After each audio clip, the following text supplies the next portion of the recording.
Bueno, bienvenidos nuevamente a una clase virtual. En este caso vamos a hablar de la filosofía antigua y del surgimiento, en primer lugar, del pensar racional filosófico. ¿Sí?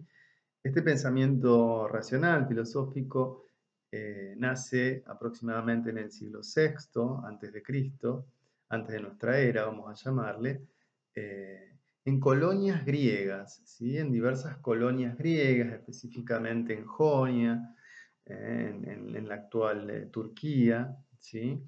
En estas colonias es donde empieza a gestarse una nueva manera de pensar, novedosa en su proceder, en su metodología y en sus conceptos. Ahora vamos a ver de qué se trata esto que estoy diciendo.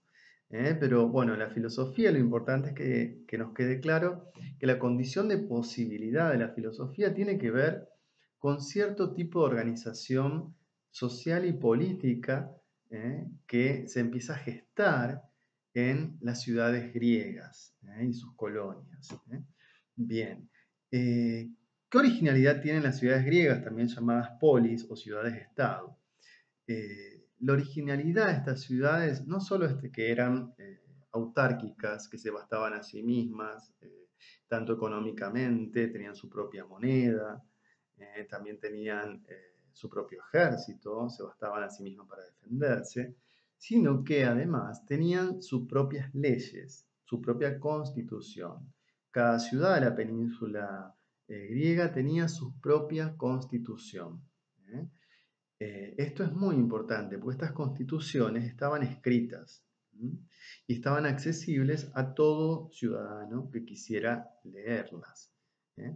Esto es un paso muy grande si las comparamos con otras organizaciones políticas de la época, regidas la mayoría de ellas eh, por un rey, tipo monarquías, un rey y su corte, en donde tomaban las decisiones en el claustro de la corte, ¿sí? Y el pueblo simplemente se enteraba que el rey había decidido tal o cual cosa y no era ni discutible, ni se le podía plantear objeciones porque posiblemente la consecuencia era la muerte. Entonces allí no había lugar para el debate ni para la argumentación racional de las decisiones, sino simplemente acatarlas ciegamente, como se acata a un dogma. Dios lo ha inspirado al rey, ha tomado esta decisión, hay que seguirlo. ¿Mm? Bien, entonces un primer punto importante de por qué las polis son el lugar donde nace la filosofía es este: ley escrita y accesible a todos. ¿eh? Otro punto fundamental, que ya tiene que ver con algunas polis en particular, y más específicamente con Atenas, ¿eh? Es que allí, en estas polis, y en Atenas en primer lugar, aparece un sistema de gobierno basado en principios democráticos. Aparece la democracia y una democracia de tipo directa. ¿Sí? ¿Cómo surge esto? En principio, la mayoría de las polis se organizaban en torno a un sistema aristocrático de gobierno. ¿Qué quiere decir esto? Que las pocas familias ricas eran las que tomaban las decisiones, con quién comerciar, con quién guerrear, de qué manera fijar impuestos, y demás decisiones eran tomadas por las pocas familias ricas. En Atenas ocurre que una sucesiva serie de gobernantes van abriendo esta, esta posibilidad de tomar las decisiones de modo más participativo, más abarcativo, y más ciudadanos son incluidos en esta toma de decisiones. ¿Sí? En primer lugar, bueno, Solón, Pericles, Clístenes, ¿sí? Van ampliando el margen de participación. En primer lugar decía los más ricos de todos, en segundo lugar los que tienen hasta cierta cantidad de bienes, y en un lugar, en tercer lugar, va a llegar a abarcar a la totalidad de los llamados así ciudadanos. ¿Quiénes eran los ciudadanos? Bueno, eran los hombres nacidos en Grecia, mayores de 18 años, excluyendo a los extranjeros, obviamente, a los esclavos, a las mujeres y a los niños. Si bien hoy nos suena demasiado excluyente esta democracia, para la época es un enorme paso, un importantísimo paso. Y así haya sido excluyente, ya suponía la participación en la toma de decisiones de una enorme cantidad de personas. Entonces, esta enorme cantidad de personas, los ciudadanos, se reunían periódicamente en Atenas para debatir, plantear y debatir y tomar decisiones sobre las leyes. Entonces, ¿qué es lo importante? ¿Qué pasa a ser fundamental en esta ciudad, en una ciudad como Atenas, en donde todo era fruto de la propuesta, el debate y la argumentación? Justamente la capacidad de convencer a la asamblea. Cada vez que abrías la boca, la asamblea te decía, bueno, convénceme. ¿Y qué hace falta para convencer? ¿Qué hace falta hoy? ¿Qué hacía falta hace 2500 años para convencer a las personas? Dos cosas. En primer lugar, hace falta una buena técnica de oratoria, o sea, ordenar la argumentación de un modo tal que mueva las voluntades de los otros para concordar con la mía, ¿sí? Entonces, una técnica de retórica, de oratoria, es necesaria. Y de esta necesidad, van a hacer profesión los sofistas. Ellos son los expertos en enseñar retórica.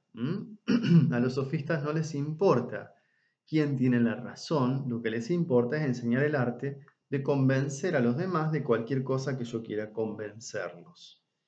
Usando una buena técnica soy capaz de convencer al otro de lo que sea. Como los sofistas eran relativistas, para los cuales no había una verdad absoluta, no había posibilidad de acceder a una certeza sobre ningún tema, entonces no les interesaba demasiado sobre qué convencer al otro, sino el cómo hacerlo, y eran muy buenos en ello. Y en segundo lugar, en esta asamblea que te dice convénceme, además de la técnica adecuada, vos necesitas la argumentación correcta para fundamentar lo que estás diciendo. Entonces, a ver, si yo digo a la asamblea, mira, yo propongo que comerciemos con Tebas. Entonces, la asamblea te va a decir, bueno, ¿cuáles son tus razones para dar esa propuesta? Y ahí es donde yo tengo que fundamentar mi propuesta. ¿Qué quiere decir fundamentar? Basar lo que estoy diciendo en argumentos sólidos. Recuerden que el rey no lo necesitaba. A mí me lo dijo un Dios, así que háganlo. Esa era la fundamentación de tipo dogmática de los antiguos regímenes. La fundamentación de tipo democrática en Atenas era, bueno, yo te voy a demostrar por qué razones mi propuesta es mejor. Te voy a dar las mejores razones posibles a través de un argumento, ¿sí? En este contexto, entonces, ya nos va quedando más claro por qué surge la filosofía. Porque, a ver, el poder de la espada, el poder de la violencia, el poder del dogma, pierde peso y el poder de la palabra y del argumento racional es el que triunfa en una sociedad democrática como la de Atenas, ¿sí? Y sus colonias. Entonces, acá está el porqué del surgimiento de la filosofía según los especialistas que han investigado los motivos de por qué en Grecia y no en otro lugar. También tiene que ver el surgimiento del pensamiento racional y la justificación racional con que ciudades como Atenas se habían abierto al comercio internacional. Este comercio no solo traía bienes materiales, telas, vinos o lo que fuere, sino también traía y llevaba ideas, ideas políticas, ideas sociales. Los griegos entraban en contacto así con tradiciones diferentes a las suyas, con dioses diferentes a los suyos, con constituciones diferentes a las propias, ideas éticas diferentes a las propias. Entonces empezaba a surgir la necesidad de justificar la tradición, no solo por su antigüedad, porque la tradición en principio la justificación que tiene es porque así lo hicieron nuestros padres, lo seguimos haciendo nosotros, ya esa no era suficiente justificación, era necesario ahora una justificación racional. Bien, entonces yo le decía que estaban los sofistas por un lado con la parte de convénceme a través de una buena técnica de retórica, pero también la necesidad de fundamentar lo que yo digo en asamblea dio lugar a pensadores, ¿sí? A pensadores racionales. Y el que lleva al culmen de la racionalidad, esta capacidad de convencer y de pensar desde el fundamento, desde la razón fundamentada, es Sócrates. A diferencia de los sofistas, Sócrates no es relativista. Para él existen verdades y conceptos universales. Cada orden de cosas de la naturaleza posee una naturaleza universal que se puede conocer, ¿sí?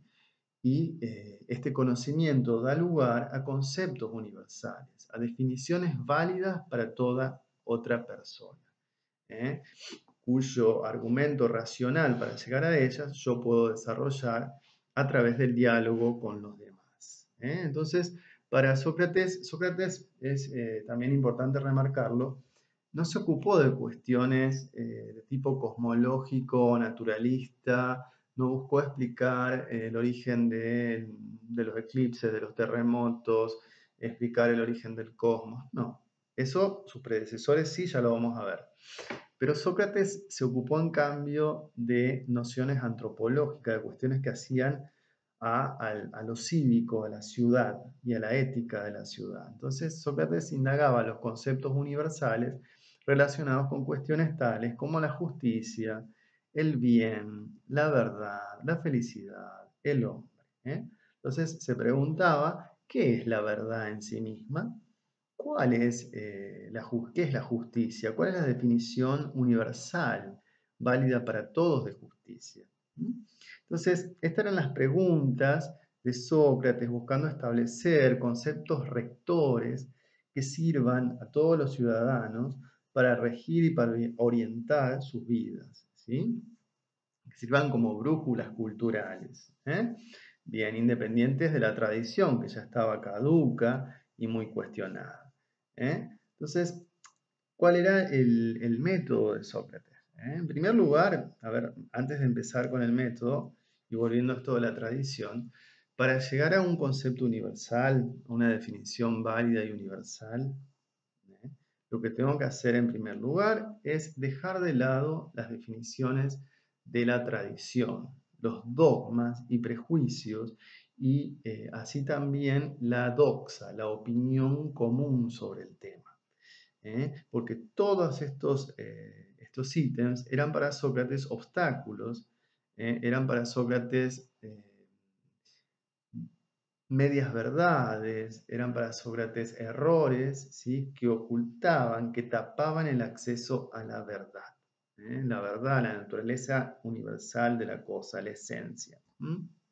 Entonces, es necesario en el pensamiento socrático una revisión radical de la tradición y de los conceptos transmitidos por la tradición, ¿sí? Esto le va a valer a la larga la condena a muerte por parte de la asamblea. Sócrates es condenado a muerte, entre otras cosas, por pervertir a la juventud y ser ateo, por no creer en los dioses que la ciudad tenía.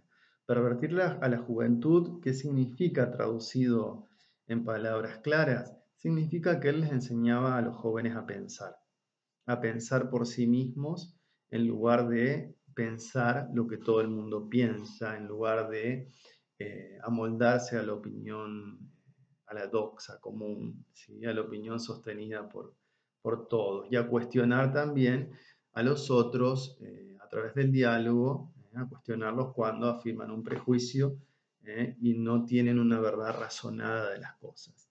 Entonces, Sócrates, para lograr este acceso a los universales, lo que va a hacer es generar un método de tipo dialógico, porque es un método que supone una conversación con otro ciudadano, y este método, o también con cualquiera, con mujeres, con esclavos, él estaba abierto a charlar con cualquiera. Entonces, a través de esta charla, lo primero que hacía era, en un primer momento de tipo destructivo, era justamente ayudar al otro a que ponga en cuestión todos sus prejuicios en relación al tema. Todas sus opiniones, esas opiniones que él repite sin haberlas pensado ni reflexionado sobre el tema. Por ejemplo, ¿no? ¿Qué es el bien? Entonces empezás a hablar sobre el bien con la otra persona. La otra persona dice, "Y para mí el bien es, no sé, lo útil, lo que sirve. Lo que a mí me sirve está bueno". Entonces, Sócrates, ante ese primera definición de bien que vos le brindás, lo que va a hacer es irte llevando a cuestionarla. ¿eh? Dentro de sus técnicas de cuestionamiento, él va a usar la ironía, va a ser un poco burlón, va a ser de a ratos, va a reducir al absurdo eso que estás diciendo, ¿sí? Va a buscar la manera de que vos simplemente de repente te des cuenta que lo que por un montón de tiempo estuviste creyendo es totalmente discutible, totalmente falto de fundamento, ¿sí? Una vez que ha ablandado esa tradición encastrada en tu mente, que ha venido obturando tu capacidad de pensar, va a aparecer el segundo momento, que es el momento en donde a través de nuevas preguntas, el filósofo te va a ayudar a descubrir la verdad, ¿eh? Haciéndote notar que vos sos capaz, a través de tu razón, de llegar, ¿eh? a la verdad de la cosa. ¿eh? Entonces, Sócrates lo que hace es decirle al alumno que la verdad reside en él, ¿sí? Lo único que tiene que lograr es desprenderse de sus prejuicios adquiridos, en una verdadera pedagogía del descubrimiento. ¿Sí? Bien, pero bueno, esto es Sócrates, siglo V, pero vamos a necesitar ir un poquito más atrás para ver cómo comienza justamente este paso al nuevo pensamiento. Y comienza con los llamados justamente presocráticos, o sea, todos los que pensaron antes de la aparición de Sócrates. Los presocráticos, a diferencia de Sócrates, comenzaron interrogándose por el cosmos, por la naturaleza. Por eso que decíamos en la clase anterior, que tiene que ver con la unidad de la diversidad, la unidad ordenada de lo diverso que es el cosmos. Entonces, ellos lo que buscaron es entender el cosmos encontrándole un primer principio, un arjé. La palabra en griego es arjé. ¿Qué quiere decir esto? Ellos buscaban encontrar cuál era la materia original a partir de la cual se había generado, engendrado toda la diversidad del mundo físico. ¿Sí? Bien, ¿qué tienen de originales estos pensadores? En principio Tales de Mileto, en Jonia, ¿sí? en las colonias griegas ahí en la actual Turquía. ¿Qué tiene de original? ¿Qué los hace tan únicos? ¿Qué hace tan único a Tales? ¿Y por qué se lo llama el primer pensador filosófico? ¿eh? Porque él va a buscar generar explicaciones sin recurrir a la voluntad de ningún Dios, sin recurrir a la figura de un Dios creando algo o haciendo algo para que las cosas pasen.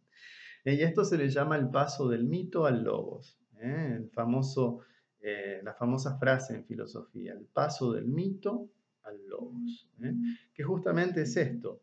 En esa época, en el resto del mundo, cada vez que había que pensar en la explicación de algo, se traía a colación la intervención de un dios. Bueno, el maíz, que es lo que comemos, eh, los mayas, en realidad, bueno, fue creado por Viracocha o fue creado por algún dios. La papa también, un dios nos la dio. El hombre fue creado a partir de materia originaria, amasado por un dios. El cosmos fue creado por un dios. Entonces, de esta manera, ¿sí? A través de explicaciones que utilizan la intervención divina o incluso batallas entre el bien y el mal, entre dioses buenos y dioses malos, se explican todas las cosas. Ese es el mito.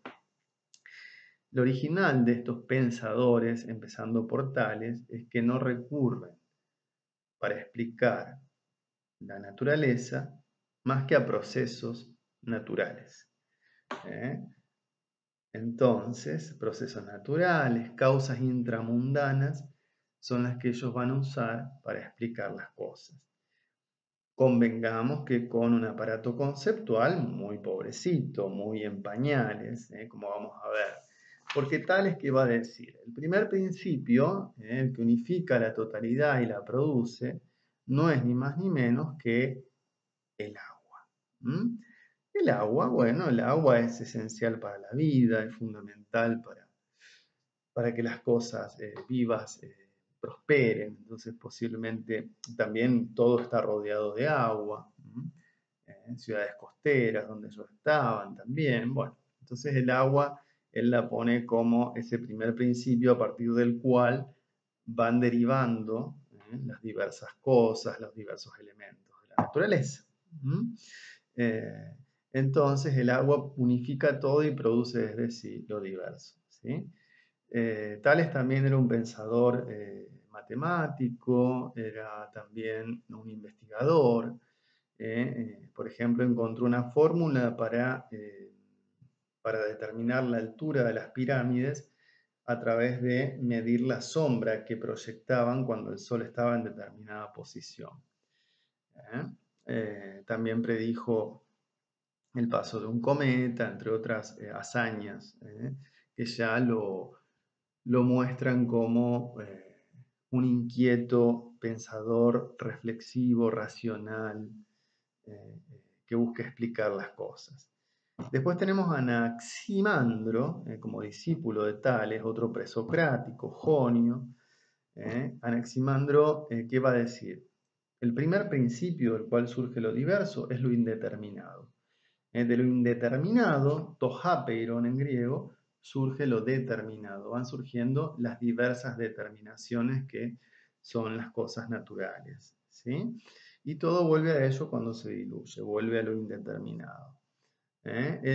Otro aporte original de Anaximandro es la explicación evolucionista de la vida. Para él la vida surge del agua, ¿sí? La vida empieza en el agua y después llega a la tierra y el hombre desciende del pez. Por una evolución, el hombre evoluciona a partir del pez. Entonces, bueno, este es el aporte de Anaximandro. Después viene Anaxímenes, un discípulo también de Anaximandro, para el quien el primer principio o arjé va a ser el aire. El aire, otro elemento común dentro de esta precariedad conceptual que ellos tenían. Bueno, propone el aire. ¿Por qué elige el aire? Primero, bueno, porque es lo que nos mantiene con vida. La respiración es esencial para la vida, así como el agua, ¿no? ¿Y el aire por qué? Él va a decir porque el aire tiene dos propiedades que lo hacen único. La capacidad de condensarse y de expandirse. La condensación y la rarefacción. Son propiedades del aire que hacen que a partir de ello puedan surgir distintas cualidades. Esto va a ser más gráfico cuando hagamos un pequeño experimento para verificar la teoría de Anaxímenes. Les voy a pedir que pongan su mano frente a su boca y que primero soplen con la boca cerrada. Bien, sintieron la cualidad del aire. Ahora, nuevamente, la mano abierta, soplen con la boca abierta. Sintieron la cualidad del aire ahora. Vieron el cambio, ¿verdad? O sea, según la condensación o la expansión del aire, pasa de frío a caliente.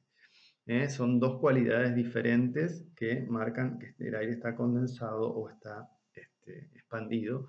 Y bueno, estas son las pruebas. Ellos buscan este tipo de pruebas verificacionistas para sus teorías y las dan por sentadas que son así. ¿Sí? Les falta obviamente una mayor capacidad explicativa, le falta un mayor aparato conceptual, pero es un primer intento y es el paso famoso del mito al logos. Logos es razón, es palabra y es razón, ¿sí? Entonces, el uso de la razón para explicar las cosas y no el uso del dogma para explicar las cosas.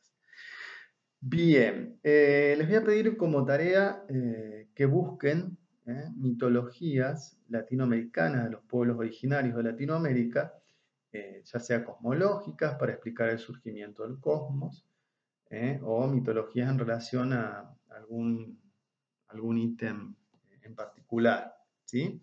Al surgimiento del hombre, al surgimiento del maíz, al surgimiento de algún elemento de estos importantes para los pueblos originarios que por lo tanto necesitaban explicarlos a través del mitos. Bien, ahora les quiero hablar de dos pensadores presocráticos muy importantes. Ellos son Heráclito y Parménides, ¿sí? Del siglo V a.C., antes de nuestra era, ¿sí? Entonces, antes de eso, vamos a decir que una de las tareas esenciales de la física, de la naturaleza, es explicar el movimiento, y también explicar la permanencia en medio del cambio de eso que se mueve. O sea, el mundo está en constante movimiento, pero a la vez notamos que hay determinadas identidades que se mantienen iguales a través de esos cambios o movimientos. Bueno, acá hay dos pensadores cuyos aparatos conceptuales se les quedan cortos para explicarlo, pero que nos van a mostrar cierto camino, si los podemos asociar. Uno es Heráclito. Para Heráclito, el primer principio o arjé es el fuego. Podrán notar que el fuego, su característica visible, una de las más importantes, es que no para de moverse y de cambiar de forma. Entonces, justamente le sirve Heráclito para afirmar esta idea. Todo cambia, todo deviene otra cosa. Nada es lo que es por demasiado tiempo. Todo está en constante movimiento y cambio. Entonces, en cada cosa residen los opuestos, ¿sí? Reside lo seco y lo mojado, lo rápido y lo lento, lo bello y lo feo, lo cerca y lo lejos. Todo el tiempo estos opuestos van intercambiándose uno con otro, de modo tal que no podemos afirmar que las cosas sigan siendo las mismas de un segundo a otro. Y ahí está la famosa frase de Heráclito que nadie se baña dos veces en el mismo río, porque cuando volvió a bajar hacia el río para bañarse ya no es el mismo río, el mismo caudal, la misma agua. Todo ha cambiado. El problema es que en esta afirmación extrema del cambio, del devenir, basada en la percepción sensorial, porque vemos el cambio permanente de las cosas, Heráclito se olvida de que es necesario también afirmar que existen cosas que permanecen iguales o algo que permanece igual en medio del cambio. Bien, entonces Heráclito diluye las formas de la naturaleza en este perpetuo fluir. Lo que sí va a afirmar Heráclito como permanente es la ley del cambio. El logos es la ley que rige el cambio. En medio de ese cambio desenfrenado, de todo, hay una norma que lo rige, es el logos, al interior de la naturaleza, que rige el cambio. Este logos determina que después de cierto ciclo natural de miles de años, el mundo se destruye y vuelve a comenzar, tal cual lo había hecho, va a repetir una y otra vez el mismo ciclo. Entonces, Heráclito afirma, como ya otras religiones de la época y anteriores lo habían afirmado, el eterno retorno de lo mismo. Tenemos acá un tiempo circular propio de los pueblos atados a la cosecha y a las estaciones, en donde ellos ven el morir y florecer de los frutos de los árboles, una y otra vez en un eterno retorno, ¿sí? El tiempo cíclico de los pueblos agrícolas. Muy bien. Bueno, y después como opuesto tenemos a Parménides. Parménides, ¿qué va a decir? En vez de basarse en la percepción sensorial, Parménides se va a basar en la razón. ¿Qué me dice la razón? El ser es. Yo puedo afirmar solo eso. El ser es y el no ser no es. Cualquier otra afirmación es errónea, es dejarme guiar por las apariencias, es puramente falsa. ¿Sí? Entonces, Parménides lo que hace, así como Heráclito afirma la diferencia y el devenir, Heráclito afirma la permanencia y la identidad, la pura presencia del ser.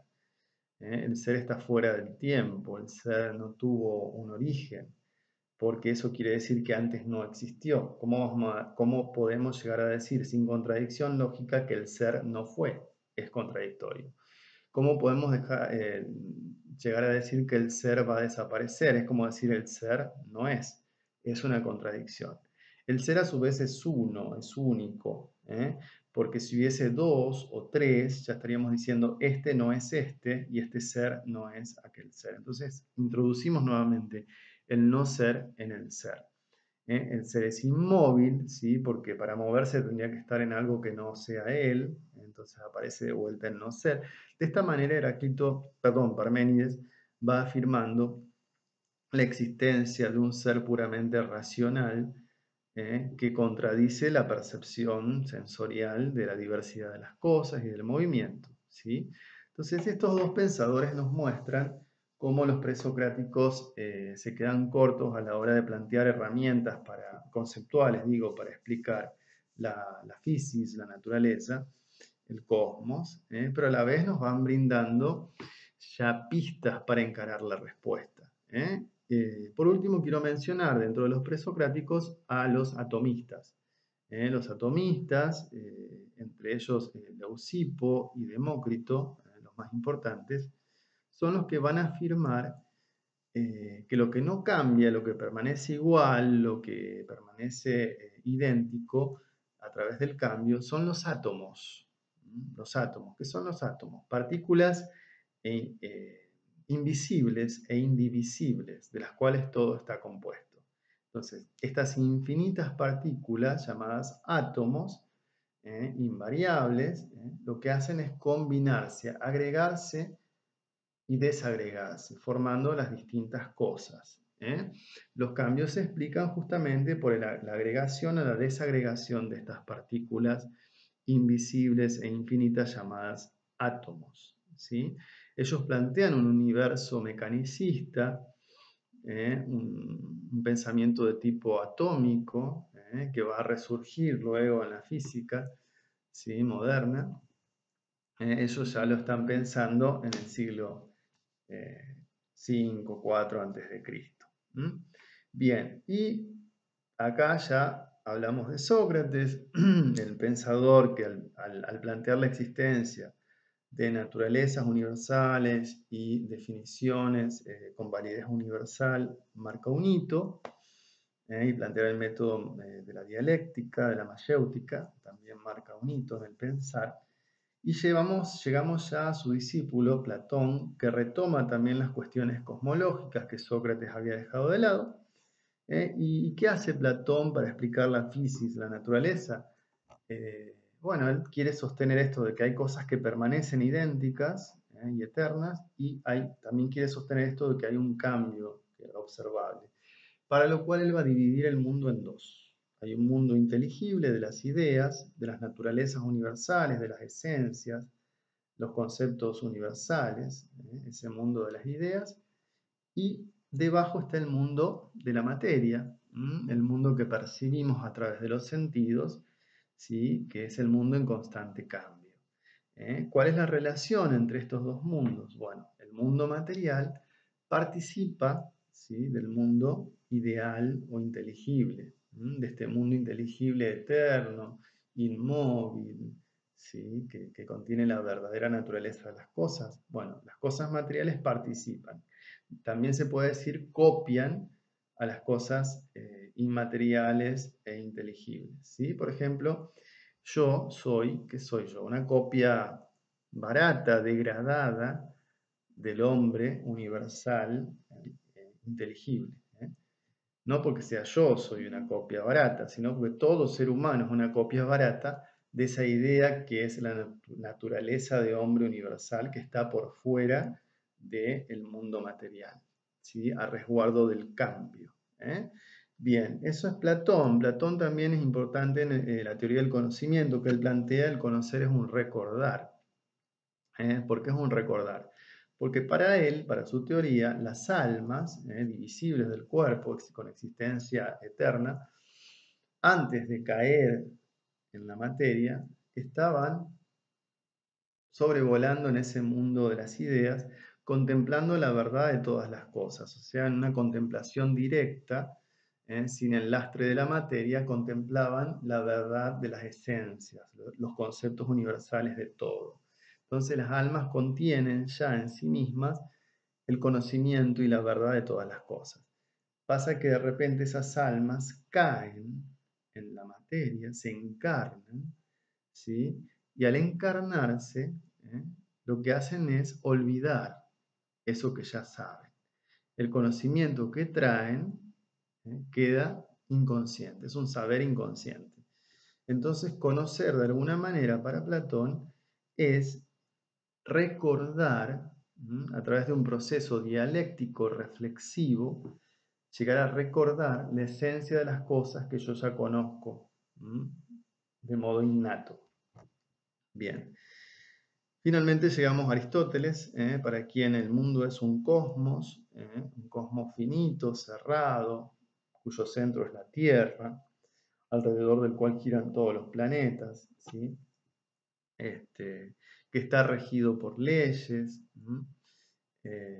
leyes que hacen a los 4 elementos, leyes causales, que son 4.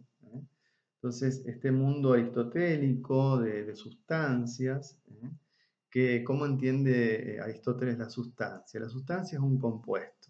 Yo, esta mesa, cualquier animal, cualquier árbol es una sustancia. ¿Qué quiere decir? Es un compuesto de materia y forma. La forma o la naturaleza o el concepto universal en Platón no está en un mundo inteligible aparte del nuestro. No, está en la misma cosa. En cada cosa hay una esencia universal que yo puedo conocer, ¿sí? A través de un proceso de abstracción. Por ejemplo, ¿qué quiere decir esto? Que yo observando un árbol concreto, otro árbol y otro árbol, puedo abstraer la forma universal de árbol. Entonces, abstraer quiere decir apropiarme de esa forma inteligible que se realiza en cada uno de los árboles. Bien, es más complejo este sistema, esta teoría, digo, de conocimiento aristotélica, pero bueno, básicamente podemos entenderla de esta manera. ¿Sí? A través de una repetida observación rigurosa de distintos representantes de la misma especie, yo abstraigo la naturaleza esencial de la cosa. Si yo no conocía, por ejemplo, no sé, un animal desconocido, el ornitorrinco, no se conocía el ornitorrinco, llega el científico a Australia, lo observa uno por primera vez, observa otro, hasta que abstrae las características esenciales de ese animal. Bien, y respecto al cambio, me había olvidado esto en Platón, es importante. ¿Qué es el cambio en Platón? El cambio, pues, es un proceso más que nada de degradación, en donde la materia nunca puede llegar a imitar de modo acabado esa forma. Entonces es un esfuerzo permanente de la materia por imitar la forma, siempre va a ser una copia degradada de esa forma universal. Y con el transcurso del tiempo esa degradación va a ser cada vez mayor hasta terminar en la disolución final. Eh, con la muerte, digamos, ¿no? de la cosa. La degradación, si es un objeto inanimado. En Aristóteles, ¿cómo se explica el cambio y la permanencia a través del cambio? Bien, Aristóteles usa 4 categorías fundamentales para explicar el cambio. Tenemos la primera, que es la sustancia. La sustancia es ese compuesto de materia y de forma. Por ejemplo, yo soy una sustancia, un hombre, soy una sustancia, un hombre en particular, Eduardo.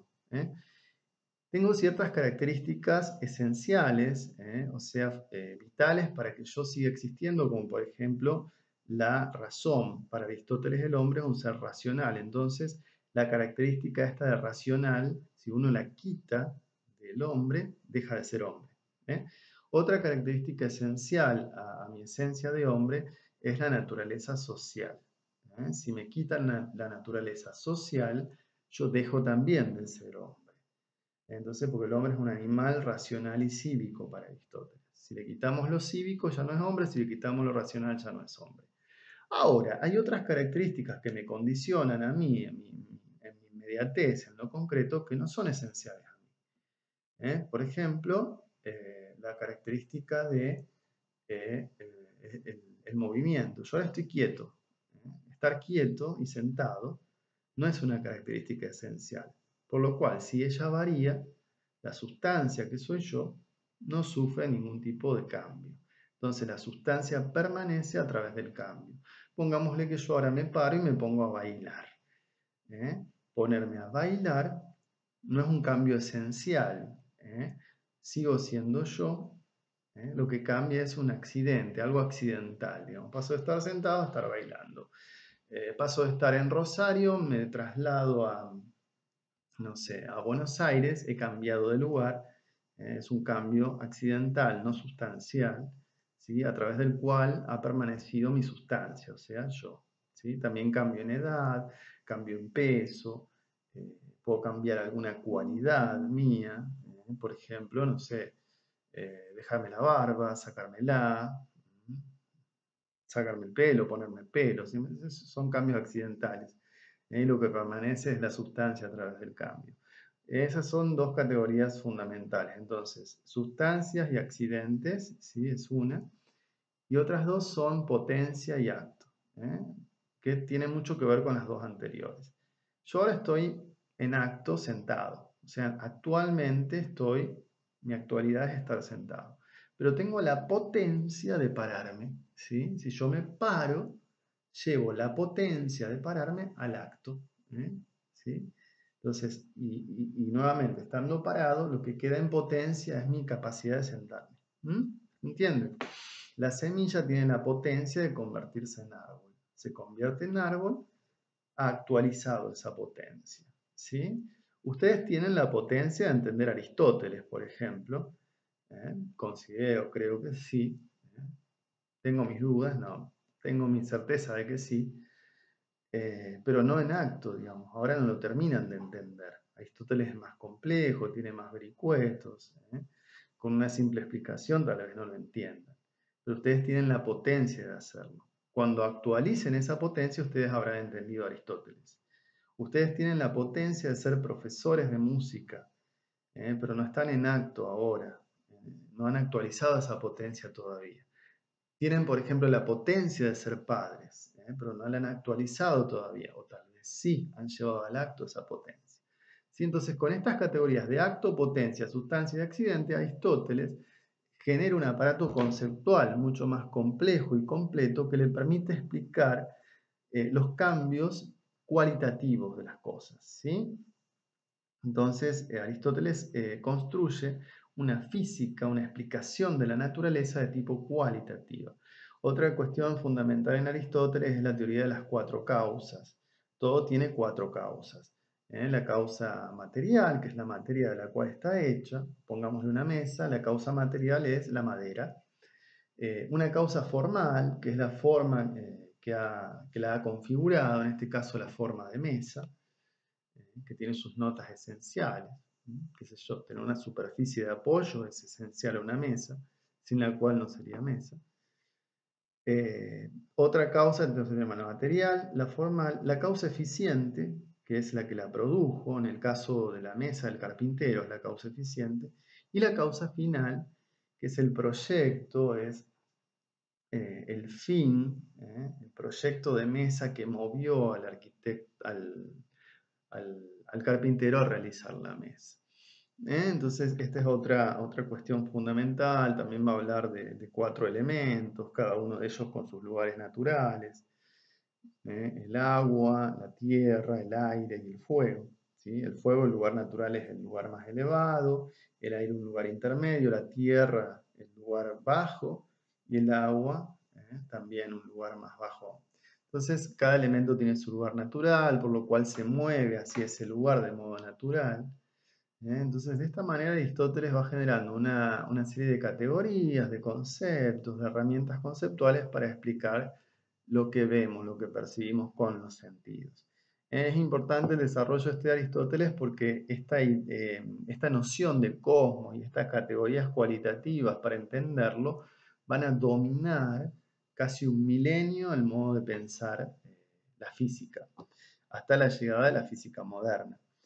El cristianismo, el judeo-cristianismo, va a aportar dos categorías esenciales a la comprensión de la cosmología.